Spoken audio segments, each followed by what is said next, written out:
Hey guys, Buckeye Bar guys. We wanted to thank you guys for tuning in to us here on Buckeye Bar Talk. Great show we got coming up today. We're really looking forward to you guys listening and watching it. But just wanted to remind everybody, just remember to subscribe to the channel, hit the all notifications bell, and that way, anytime a new show comes up, you guys will be alerted to it. And don't forget to like the video and comment on the video. All interactions with us helps us continue to grow, and we appreciate your support. Now to the show. Welcome back, everybody, to Buckeye Bar Guys here on Buckeye Bar Talk. I'm Mike. And I'm John. Tonight's date is Tuesday, September 27th, 2022, and we're going to talk about the big 52-21 victory for the Buckeyes over Wisconsin this past weekend. It was a bludgeoning. It was a very exciting start to the game, and then kind of not gonna say it was boring by the Buckeyes, things, but once it was pretty much there was a point in the game where very early, I believe it was 21-0, that Paul Chris went on punted it on a 4th and 1, and it was like they were already waving the white flags, and then everything after that was just the Buckeyes just pouring it on them. Well, it was a punt from their own 40 too. I mean, like he packed it real early in that game. Yeah. That was surprising to me, especially the Buckeyes were down two cornerbacks, and the corners that they had like never ever started a game. And I expected Wisconsin to go out there and test them a little bit more than what we saw. So it was a little surprising to me. I think like part of it was kind of like it just seemed like he was maybe working on a couple things, and then he just decided.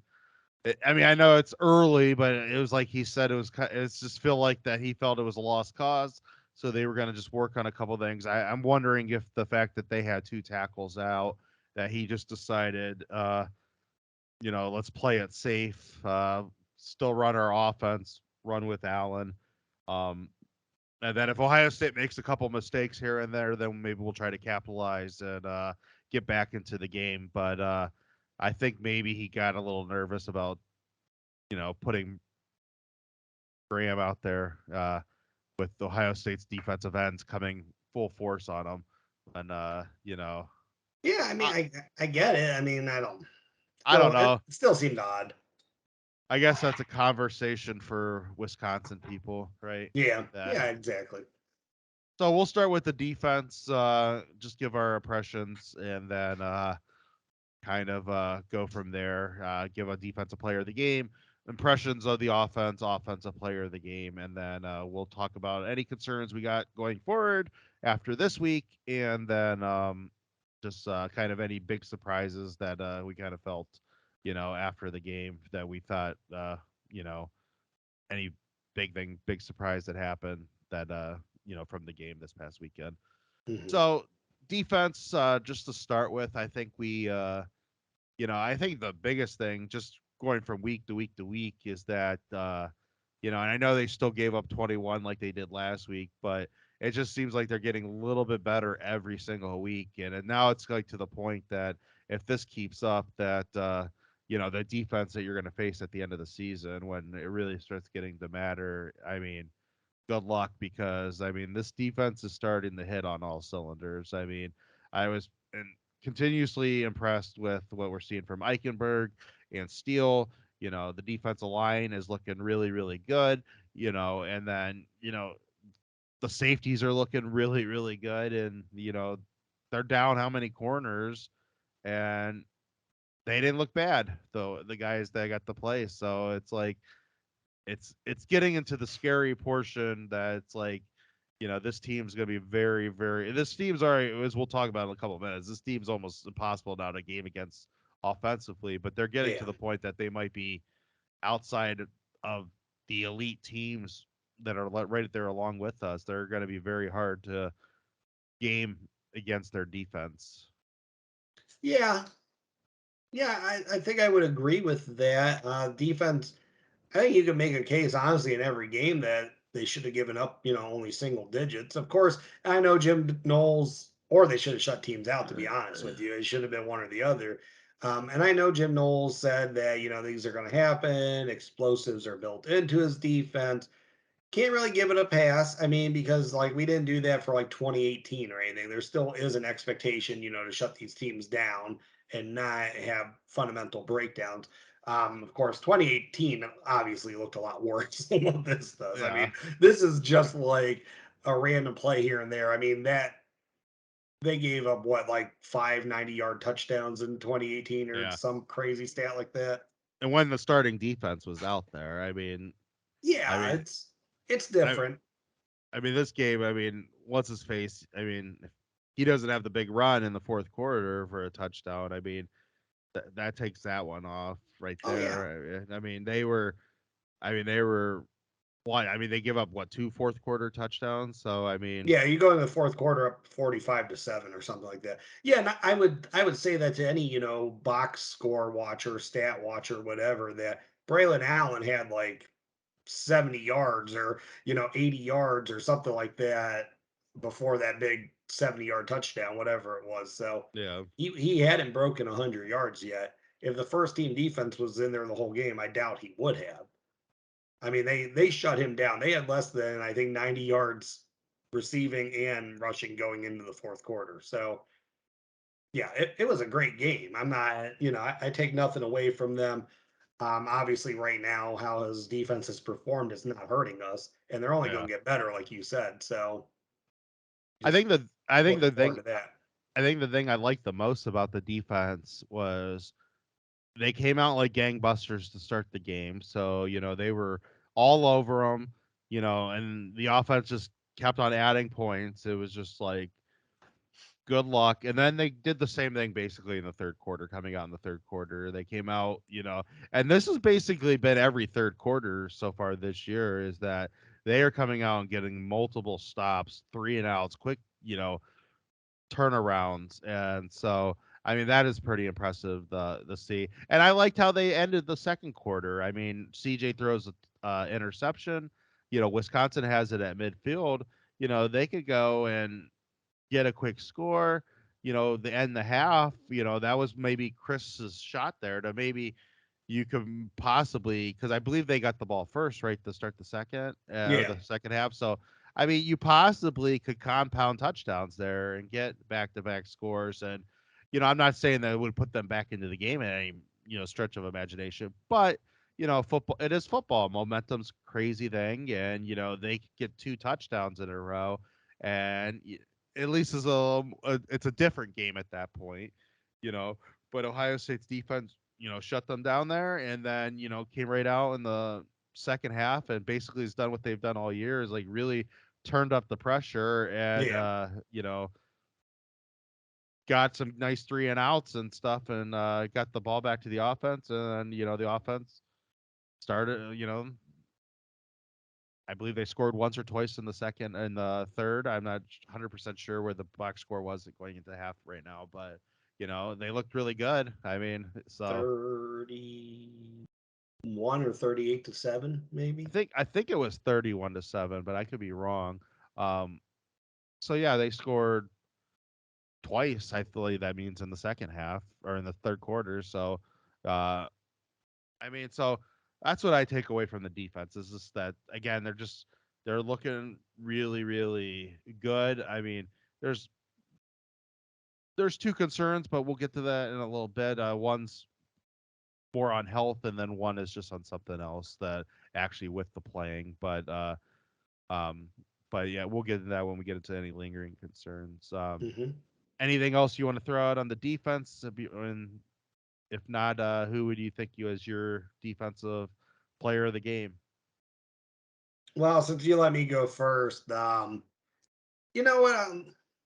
No, I got it. I mean, Tommy Eichenberg was obviously the defensive player of the game to me. I was Yeah, gonna, be cute there and say one of those cornerbacks for their first start ever, but no, I mean, it wasn't really a comparison. I mean, Tommy Eichenberg was the best player on the defense of the game.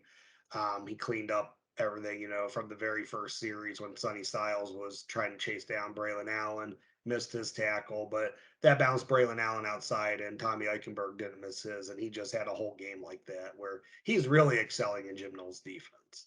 I mean, yeah. that kid looks great. Yeah.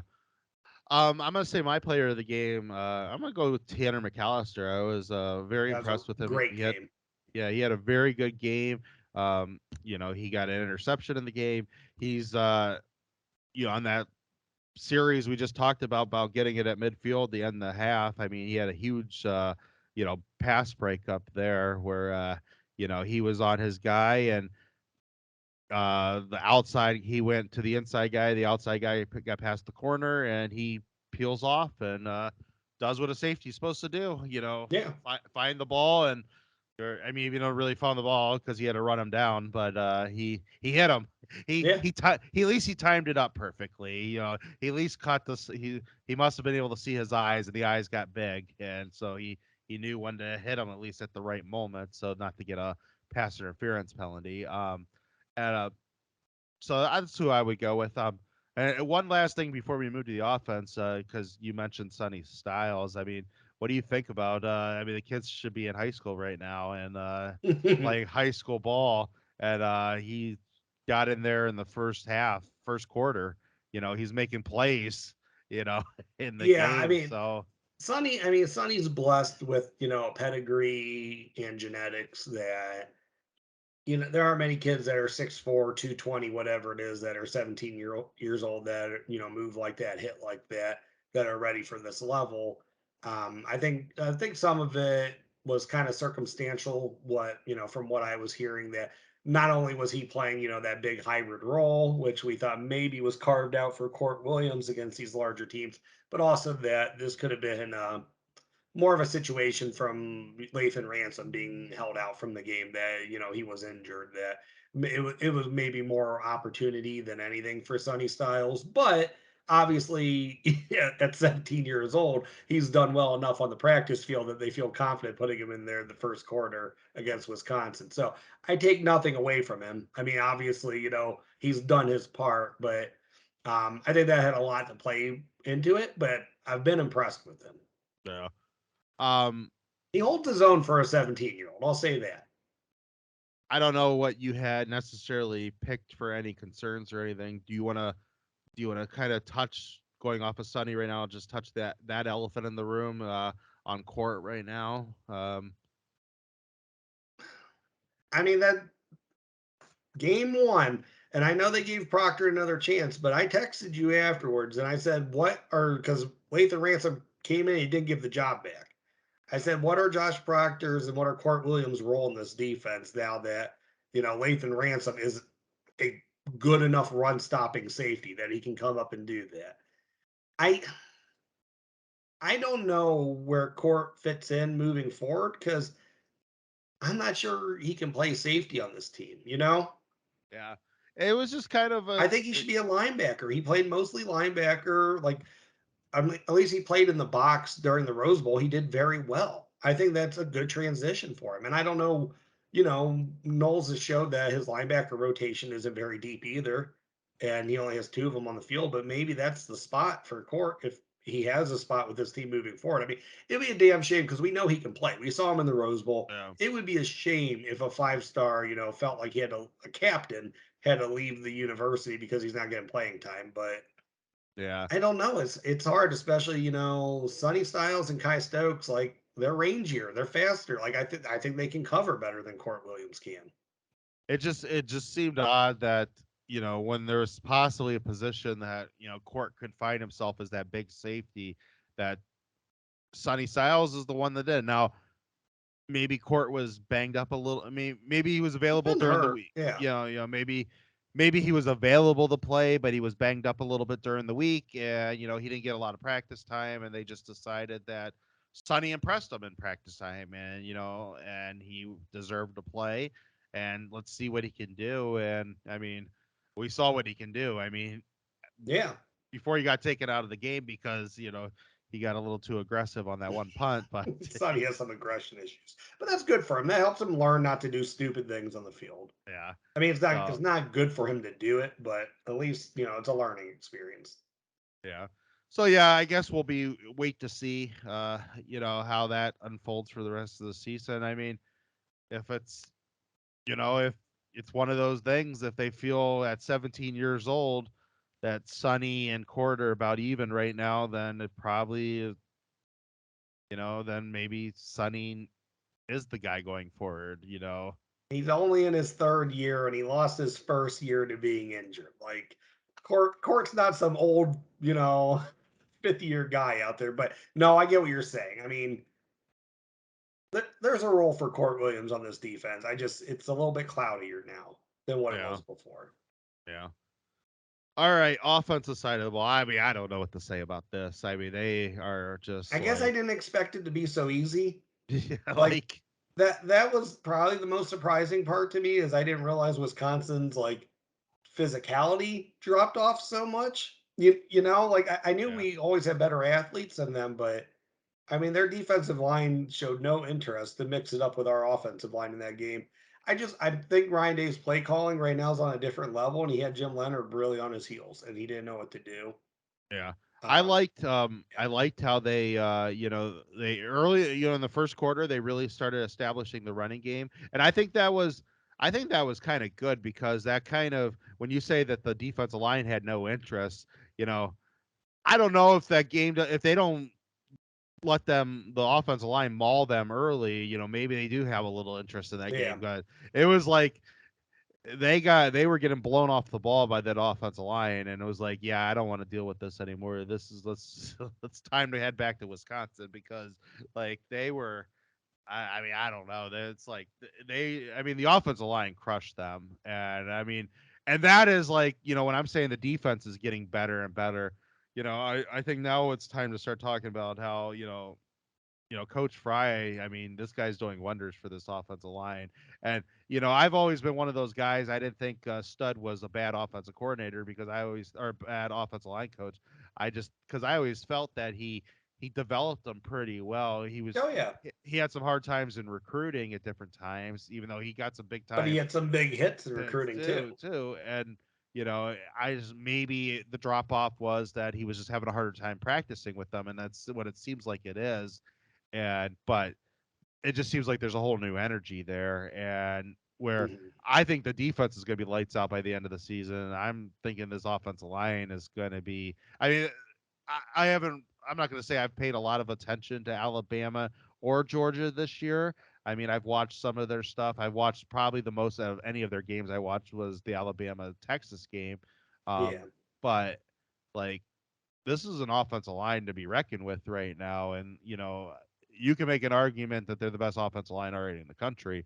And, by the end of the season, if this keeps up and, knock on wood, there's no major injuries or anything like that, I think this will be the best offensive line in the country. And they're just playing at a different level right now. And it's in both levels. I mean, they are run blocking very, very hard and they're being super physical. And then, I mean, it's hard to get the CJ. like, Yeah. like, like, I mean, I mean, he's much better this year being more I mean, he's always been good at even last year getting the ball out, but I think he's even a little bit better this year with the rolling out and stuff like that and just creating those couple extra seconds. But he's also had a lot of clean pockets where he's basically looking all over the field to find where his open guy is, and Hmm. nobody's even you know coming close to him. And that is something that Jim Leonard's defenses have always been good at, is that they do get pressure pretty well. And I didn't see it at all. That I mean, some couple things here and there, but DJ made No, him pay it. I don't think they had a single pressure all night. They didn't have a tackle for loss. They didn't have a sack. I'm pretty sure they didn't have a hurry. Yeah, it was a master class in offensive line, and I mean, I guess moving forward, like Toledo, even though Toledo has a good defensive line, but you never know when it's a MAC school against Ohio State, really, what the measuring stick is. But like I said, I didn't think it was going to be so easy against Wisconsin, but I mean, it was just like Fry's offensive line, man, they were crushing their defensive line. They could only get, hands on the running backs, which that's not enough to take down either one of these running backs. Like you got to get your Yeah, bodies in front of them. But to go back to what you said about Justin Fry, it's just like technically they do look better. Like it looks like yeah, just their run blocking approach is better. Maybe that is because he is a more hands-on guy that he has that ability to show them, what they're doing wrong. in practice to give them that opportunity to fix it. I just I'm just amazed with the camaraderie he's built up. I mean, they're further ahead, especially after seeing the beginning of the Notre Dame game and the Arkansas State game. They are much further ahead as a run blocking unit than I thought they would be at this Yeah. point this year. Yeah, I I mean, agree. they look well, like well-oiled machine, polished, just that they all know what they're doing out there. And I don't I don't know if we can say enough about the guy because obviously, you know, he's preaching whatever needs to be done on the field. He's teaching them how to do it, but also it's just like we always talk about how offensive lines have to be able to mesh together, gel. You got to be able to count on that guy next to you, know what they're doing, what you're doing. And you usually don't get that until, multiple starts together or that, down the road, whatever it may be. And that's why it was kind of hard, even though we had pure guards, natural guards playing the position this year, they're still newer to it. So you never Yeah. know what you're going to get. And here they're just mauling guys. I mean, it's not even hard for them right now. And I think just a lot of it is like he's building something with them. I mean, they're all working so hard for him.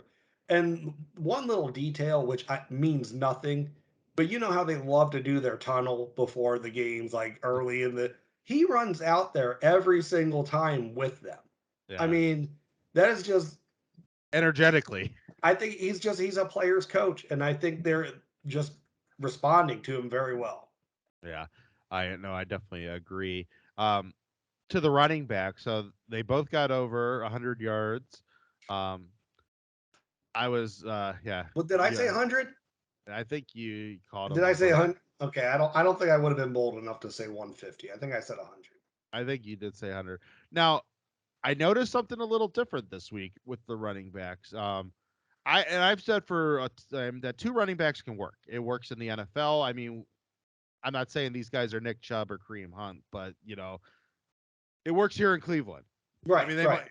So, and it works in other places in the NFL too, where No, that's how you. it worked in Georgia with Nick Chubb Yeah, before. exactly.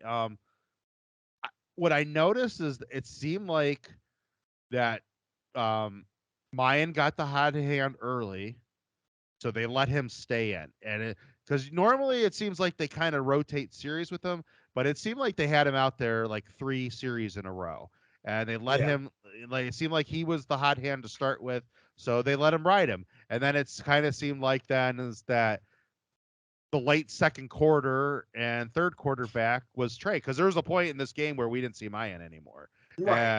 and so and I think that's an interesting way to kind of play it. It's like whoever gets to and I don't know if it was on purpose or not. I mean, but whoever gets the hot hand, let's run him, and then let's run the other one. And and I don't know if maybe if Mayan Williams, if they've decided Mayan Williams is going to be the guy that's going to beat guys up in the first half, and then they're going to put Trey out there as kind of that late first half, second half back because now these guys are dead tired and they're going to have try to tackle him, who is running very power. It's like that seems like that's where competition comes along because he's running Oh very yeah.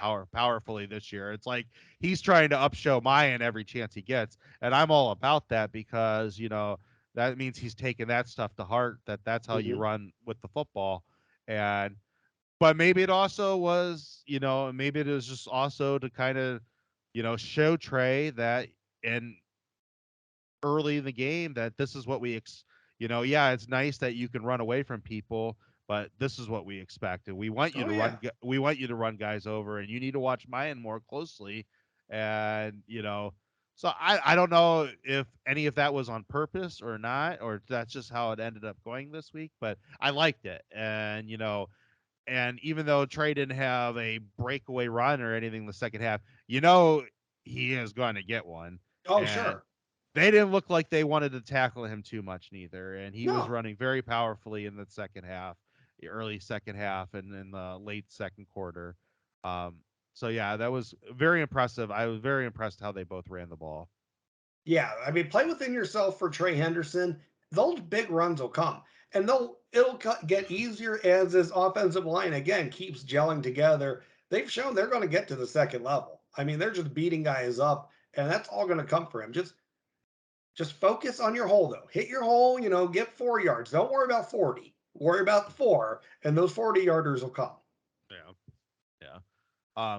To the receivers, again, JSN out, but it's like all this is done is just like CJ Stroud's now so comfortable you know, with Marv and with Ibuka and with Fleming now. I mean, the last couple games with Yeah. Fleming, so it's like he's built up such a rapport with them, and Fleming's a monster run blocker. yeah, and it's like these He is guys are so just, physical. it's just good luck again. It's just another level that I don't know how the hell you're going to stop these guys. And when JSN does come back, and you know, knock on wood, CJ's not trying to like pressure throws to him so much because Yeah. he's trying to get him involved. Just lets him naturally get involved into the game. Then they're going to be. There's no way in hell I mean, you're gonna have to single coverage all these guys, and we'll get to the tight end here in a second, but I mean, you can't double any of these guys. I mean, you can try, but you know every one of these guys are now proven what they can. I mean, look what last game, it was last two games, it was Marv. Yeah, I mean, Ibuka's did well too, but like this Buka's done past game, very well. Don't this take past anything away from I him. know, He's but done very well. this past game, this was like his game. This was like He's, I mean, he stood out in that first game and then this game, and Marv had the two in the middle. and now you got Fleming, who's performing too, who's making great catches. I mean, Running through dudes, yeah, blocking through dudes. Like, yeah, he's a mean receiver. I like that. I hope he yeah, stays healthy. I mean, obviously, just because I don't want a kid to get hurt, but he makes the running game and the team just better. yeah. And then Cade Stover, man. I mean, this guy. We have a tight end. We have a tight end here in Columbus. I mean, he got 2 touchdowns. He's just again, and now you got CJ's, and part of it's because the offensive line's keeping Stroud upright, so he's able to prevail the field, and he's finding his open tight ends, and that's a. And when you got a quarterback that can find your tight end because whatever, maybe the coverage is a little bit better on some of the other guys at that time, but that's just going to weaken coverage even more because now it's like this guy now for 2 straight games. I mean, he's had a good season, but for 2 straight games, he's basically running free. And, Is it like, so I mean, I don't. Jeremy Rucker was a very talented pass catching tight end. So I don't know. Is it like, is Cade just more powerful than him that he's like shedding that initial block quicker to get downfield? Is he a better route runner than Ruck? Like, I don't understand is it just CJ's more comfortable? Like CJ likes to look at the slot like he always did for JSN. yeah, So Cade's there now. I mean, it there's could got be, to be something. I mean, Cade's in a he's a he's an NFL tight end. He might yeah, leave after this year to get drafted. like it could be everything you just mentioned. It also could be, I mean, they don't throw to the tight end that much in this offense. At He least already they has did it. 12 receptions. They didn't really throw to the tight end much in this offense. So maybe mentally Ruck was just a little bit, I don't know, did he work hard enough to get off his get out there because he didn't think he was going to get the ball, and and maybe Cade is trying to prove himself, or maybe Ruck was at the point that he knew he was going to get drafted. I mean, that he wasn't. I don't know. It could be a lot of things. I'm I not mean, going to say that. Does Cade work harder to get himself visible to CJ? I don't know. I don't I think mean, we don't know. We won't know, but he's phenomenal. yeah, you know, okay. I mean, I'm not saying Ruck had a bad work ethic. It's just farmer kids. I don't know about it. Literally, they work their whole lives, Yeah, and you're so not. it's I just, mean, you're not going to outwork him. I mean, you even see on his touchdowns trying to jump over people and everything. Like, kid's a monster. yeah. Glad he's on So our side. yeah, I mean, it kind of sad that it took him this long to find him his legitimate position. But he would have been in a large tight end room the last couple years. So I don't know if he would have got noticed or not. I mean, both Ruck and Farrell before him were, they were older than him. So maybe not. Maybe it would have been harder to find him to get him playing time. So Yeah. you know, but all right, your offensive player of the game.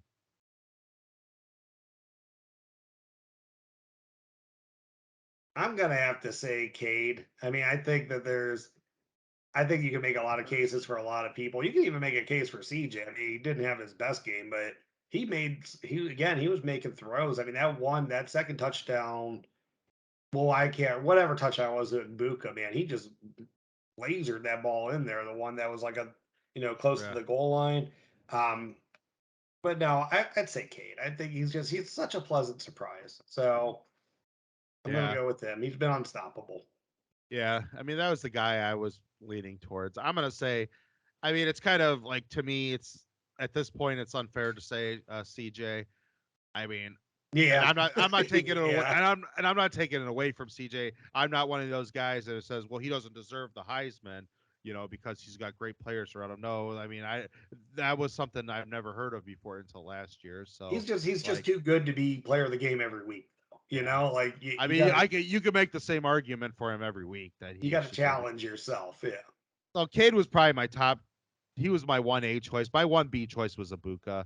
So that's what I'm gonna go with. That those were the top two. Again, very impressed with both running backs. I don't think either one of them did anything that necessarily stands out as player of the game. They were just Ohio State running backs, and they both looked really, really good doing it. So like I they was, just. I mean, the whole offense just. I cannot believe how badly they dominated Wisconsin from the opening whistle. I mean, it oh, felt almost. It felt like 2014 almost. yeah, You they know, like literally went straight down the that opening drive. I mean, like it was like it didn't seem like Wisconsin really wanted to deal with them then. I mean, and McAllister gets that interception, and then they score 2 plays later. that was a I mean, ball game. I know that they ended up scoring 21 points, but my God, the game was over at that That point. that For was any, yeah. That was ball game once that happened. I mean, literally, I think Ryan Day could have probably, benched all his offensive starters and just challenged Jim Knowles that, that's the line in the sand, and I'm Keep them keeping, under 14. I'm keeping the defensive starters out there the whole game, and I'm letting the whole offense set for the rest of the game, But and like, I don't know. I don't know. Ohio State's second team offense wouldn't have outscored yeah, Wisconsin. To be honest with you, I mean, I know your line's worse, but I yeah. mean, Wisconsin just I don't. That was that was easy. Yeah, very much so. All right, any lingering concerns or any questions? I think we both have the same question. Maybe we were talking about a little bit after the game the other day. So, we'll do the CJ Stroud one in a second. His playing time. Let's anything else prior to that you want to throw out there? Just defense, real quick. I mean, cornerback is my concern. It's health, execution. I mean, there were times that Jair Brown. I actually can't even J.K. Johnson. I don't remember which one it was at the end. I think it might have been Johnson at the end of the half that got burned like that. Which I guess Tim Walton said he really didn't get burned. That was the design, and McAllister was kind of peeking in the wrong spot there, and he was the one that was late to the play. Um, but I just think you got three guys out that hurts. Denzel Burke wasn't playing his best football for sure when he went out. I mean, that can obviously change.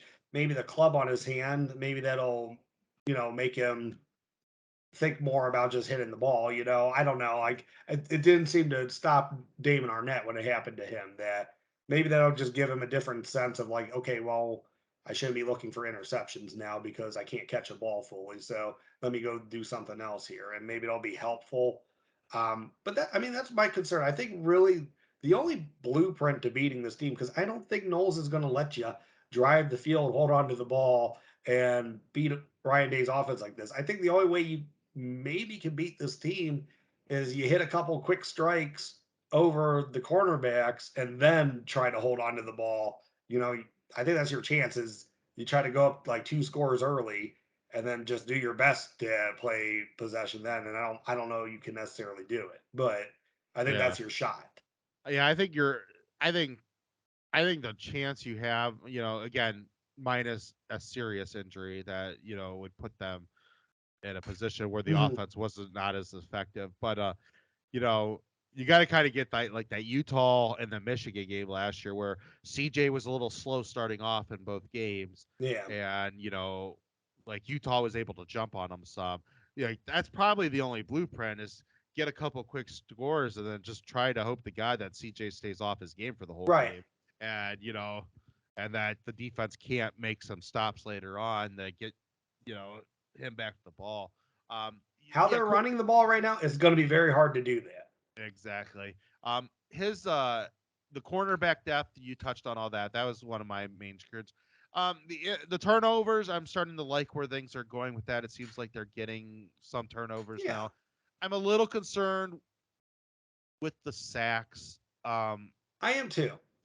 That they're not, but the tackle for losses have been very, very good, and in some senses, that's the whole goal is to get three and outs and try to compound as many three and outs as possible. Like, and I get that. The tackle for losses, a lot of ways act like sacks, so I'm okay with those.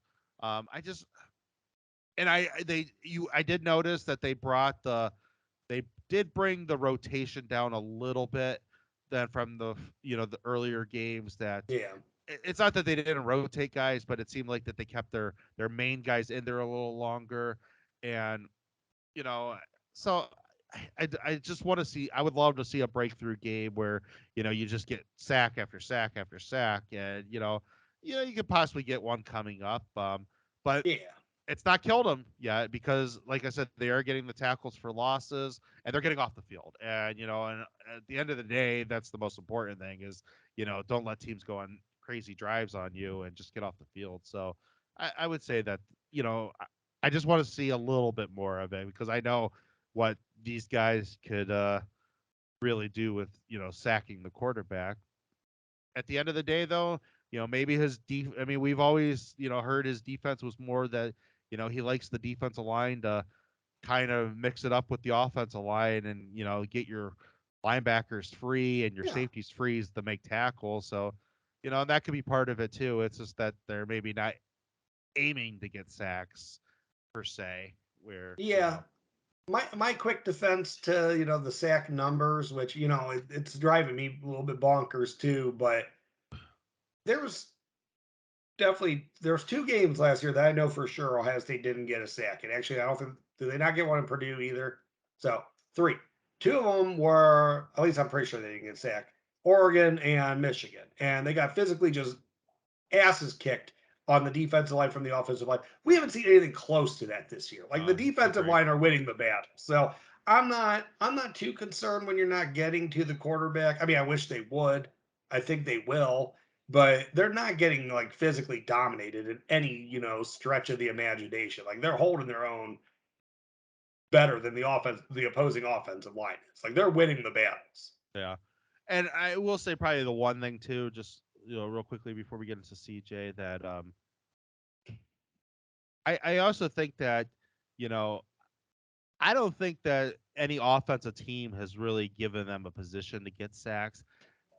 Like I thought that was going to happen this week. Mertz is Yeah. not a crazy running back. Paul Chris like literally just played his offense. Like it was like we said, he literally got to the point where it was like, yeah, we're not winning this game, and I'm not going to get Mertz killed, and I'm not gonna. We're just going to run the ball. We're going Yeah. to run the ball. We're going to play Wisconsin football. And if Ohio State makes some mistakes down the road here, then maybe we'll think about getting back into the game. But right now we're not, and so And he still yeah, gave up 52 points. like I was expecting after with the two tackles out and Mertz being not really a mobile quarterback, I was really expecting once it got to 21-0, I'm like they're gonna really unload on this kid. But offensive the Wisconsin's offensive game plan never really changed, Yeah. and they just kept on they kept on playing Wisconsin football. So I think that was kind of you know Paul Chris kind of using the game as just a bad practice that it was we're down, so we're just going to keep practicing our fundamentals, and that was like And I mean, you probably could have had six on Daquan Finn if he wasn't Daquan Finn, yeah, like the week before. So yeah, they're getting there. They're going to be fine. I mean, they're winning the battles against the offensive line. That's what's important right now. like where I think if they jump up on you know if they go jump up on Michigan State or go jump on, I'm not going to say Iowa, if they jump on Penn State, I don't think Franklin's going to be afraid of playing his passing offense, and just Right, they're going to right. throw the ball. So there could be more opportunities at that point to get sacks because they're going to get into it. Like everything, any imagination of this game was like, okay, they're going to have to throw the ball now, and they just never did it. And so, Hmm. yeah, I'd like to see a few more, but I think when they come, they'll come, and I think they'll come in big moments. And Yep. so that's what that. All right, so we talked a little bit about this after the game. So it seems like Ryan Day. It seems like the last couple of weeks that he has had opportunities to take CJ out of the game. We all remember what happened to Justin in the Penn State game. It was late in the game. He got hurt. And that definitely probably affected them going forward into the playoffs that he was hurt. It was kind of, I think once they went, I think I said when they went up 45-7, I'm like, I'm pretty sure that's probably CJ's night right there. And then he still comes out for like two more series. Yeah. So I mean, I don't know what it is. It's like I would like to see him get out of the game a little earlier too. I don't know if it's Dave working on things that he's using this as a practice kind of at a point that CJ's not allowed getting hit in practice, so maybe let's work on a couple things where he can get hit. Like I don't know. I'm not like I don't know what to think. I mean they could have took him out at the end of the half last game and they didn't. So I mean I guess he's trying to find the right mix of things that when to get him out and when he feels like he needs to still get some work. And I hope that's what it is. I hope it's not necessarily that. I mean, most of these Heisman voters, they're looking for bottom line stats to begin with. Right. They're not watching the game. It's just like, what does CJ Stroud's stats say on ESPN on the bottom line? So that's what they're looking for. So I hope it's not to try to get CJ Stroud the Heisman, you know. But I mean, I don't know. Yeah. I, I was just frustrated. I mean, I'd like to see Kyle McCord. I think it's just beneficial for Kyle McCord and the whole team that he gets in there when it's more meaningful that he can throw the ball. So, and I don't think I think Ryan has this problem with his like starting offensive or his starting offense and starting quarterbacks that if their last series doesn't look great, he says, "Okay, let's go one more. Yeah. Okay, let's go one more." Because he wants them to leave on a high note, and that's not necessary. I mean, you're beating someone 45-7. Like, you get a three and out. What the hell? Who cares? Like, you didn't look good. Okay, obviously there, well, not obviously, but there might be some lack of focus or something. Get them on the bench. They can play again next week. They'll do Yeah. well again next week. But Kyle McCord, I mean, and his body language just looked bored. Like he looked annoyed that he was in there just handing the ball off, which that's his own thing. He's a backup quarterback. Like, that is what it is. But I think it's beneficial to everybody that he gets the chance to throw the ball because what if, the unforeseen happens and something where CJ has to leave for an extended period of time. You want Yeah. McCord confident throwing in game situations. Yeah. Um, I kind of also think kind of made me think like is Ryan Day is Ryan Day protecting him trying to protect himself some from the transfer portal? Like does Maybe. he like and I'm not saying that it's a conscious decision, but is it a subconscious decision in the back of his head that like, CJ's leaving after this year. That's obvious at this point. And, unless again well, I don't even know if there's any possible. I mean, even if the kid got hurt, like I would say that probably He's everybody gone. is Yeah. close to him would be like, well, that's your definite decision that you need to go to the NFL. Right. Yeah. And There's nothing keeping CJ in college at this point. Unless, I and mean, unless they come up short or he doesn't win the Heisman and he's that hell bent on accolades one way or the other, whether it be the team or his yeah. own. So I just think that maybe he's a little nervous about the transfer portal. That I don't want to lose possibly one of them before they get a chance to both compete against each other in the spring. And if I'm gonna lose one of them, I'd rather lose one of them after spring instead of before spring. And so I Yeah. don't know. I mean, it could be a thing. It could be a thing, like I said earlier. It could be a thing that maybe he's trying to work on some stuff.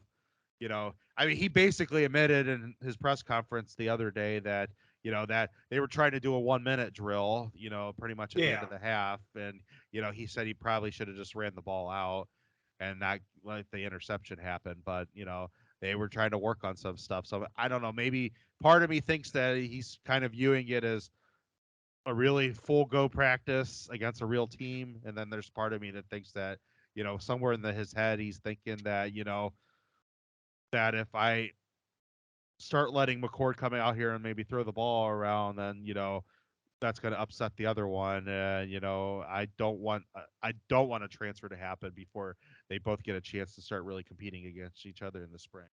Yeah. It makes sense in this day and age. Yeah. All right.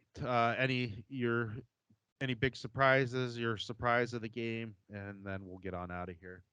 Um, surprise of the game. I already said. That was that easy for the offense in total, but the offensive line. I didn't imagine that. I can't say I'm surprised we stopped Wisconsin's running game because we do that all the freaking time, man. Like Yeah. that's nothing new, Yeah. So like I know people like that's why 2021 was so odd. And it was really frustrating. The most frustrating part about it, though, was like it somehow erased what Ohio State's always done.